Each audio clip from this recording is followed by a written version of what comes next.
think one of the best days I've had as governor is being in an enrollment center in Charlotte and seeing everyday working people finally being able to get health care.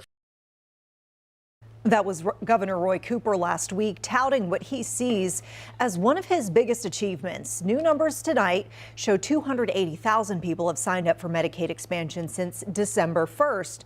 But while more low-income individuals are eligible for health benefits, that doesn't guarantee they'll be able to access all the health care services. We thank you for joining us tonight. I'm Vanessa Rufus. And I'm Colin Mayfield. There's growing concerns over the lack of dental care providers accepting Medicaid patients, resulting in even bigger delays for those 280,000 that have signed up in the last few weeks. Tradisha Woodard has the story. Well, I've reached out to several dentists here in our area and made calls to those who were accepting Medicaid. While many didn't respond, others say they're not currently taking new clients, making it even harder for folks looking for routine care. So everything looks pretty good. More than 600,000 North Carolinians can now access new oral health benefits after the Medicaid expansion.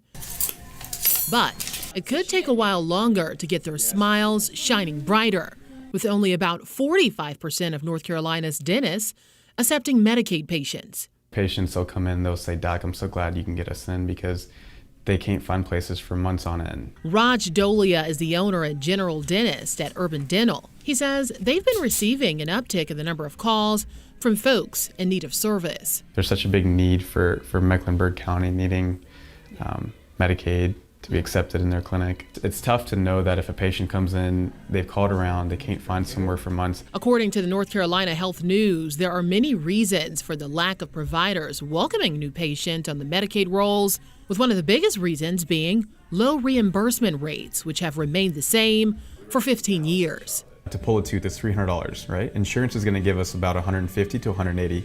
Medicaid pays us around anywhere between $80 to $100. So it's 1/3 the cost. So a lot of offices, what they do is they try to break it down and say, okay, how can they be a busy office and still be able to comfortably pay their bills? Dolia says while he fears the problem will only get worse, they're stepping up to meet the need and are hopeful other dentists will join too. I'm optimistic. I'm hoping more offices do provide service care and treatment to Medicaid patients. The way things are rising, inflation, I see it somewhat getting worse just because it's so expensive to run an office. Supplies fees go up every year. Payroll goes up, right? Tradisha Woodard, WCNC Charlotte. And you can find our complete coverage of North Carolina's Medicaid expansion right now on WCNC.com and the WCNC Charlotte mobile app.